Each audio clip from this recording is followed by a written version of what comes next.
Hello everyone, আসসালামু আলাইকুম। Welcome back to my channel. আজকের ভিডিওতে আমি আপনাদের সাথে পাস্তা দিয়ে খুবই মজাদার একটা পিৎজা রেসিপি শেয়ার করব। তো চলুন কথা না বাড়িয়ে আমরা মূল ভিডিওটি শুরু করি। তো এর জন্য আমি এখানে একটা কড়াইয়ে পরিমাণ মতো পানি নিয়ে নিয়েছি। আর এই পানির ভিতরে আমি এখন দিয়ে দিচ্ছি 1 টেবিল চামচ লবণ আর দিয়ে দিচ্ছি 1 টেবিল স্পুন সয়াবিন তেল। এখন তেল এবং লবণটা খুব ভালোভাবে মিশিয়ে নিচ্ছি আর এভাবে একটু পানিটা ফুটিয়ে নিচ্ছি। যখন এভাবে একটু বলক চলে আসবে তখন আমি এর ভিতরে দিয়ে দিচ্ছি 1 কাপ পরিমাণ পাস্তা। আমি এখানে তেলটা দিয়েছি যেন পাস্তাগুলো খুব নরম হয়ে গেলেও একটার সাথে একটা লেগে না যায়। পাস্তাগুলো সিদ্ধ হয়ে গেছে, এখন আমি পানি ঝরিয়ে পাস্তাগুলো উঠিয়ে নিচ্ছি।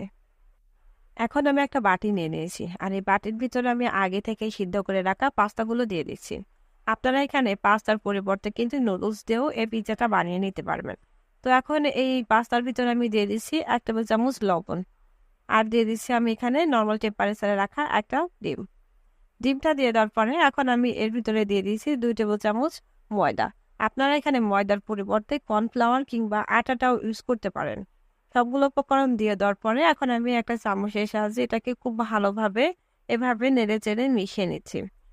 তো দেখুন আমাদের এরকম কিন্তু থিকনেসটা হয়েছে। এখন আমি এটাকে প্রিপারেশন করে নেব। তো এর জন্য আমি এখানে একটা প্যান হালকা 1 টেবিল চামচ তেল দিয়ে ফ্রাই প্যানটা খুব ভালোভাবে গরম করে নিয়েছিলাম।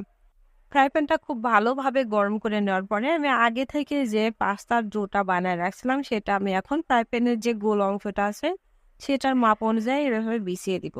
এরপর আমি এখানে দিয়ে দিয়েছি কিছু টমেটো কেচাপ। আপনারা এখানে পিৎজা সসটা ইউজ করতে পারেন। আমার বাসায় আজকে পিৎজা সস নয়, এই জন্য আমি শুধুমাত্র টমেটো কেচাপটা দিয়ে চালিয়ে নিচ্ছি।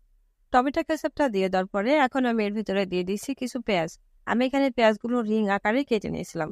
এরপর পেঁয়াজগুলো দিয়ে দেওয়ার পরে এখন আমি দিয়ে দিয়েছি ওপর থেকে কিছু কাঁচা মরিচ কুচি। আপনারা এখানে ক্যাপসিকামটাও ইউজ করতে পারেন।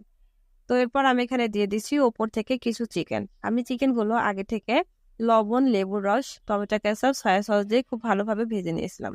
সবগুলো উপকরণ দিয়ে দেওয়ার পরে এখন আমি ওপর থেকে দিয়ে দিচ্ছি মজরেলা চিজ।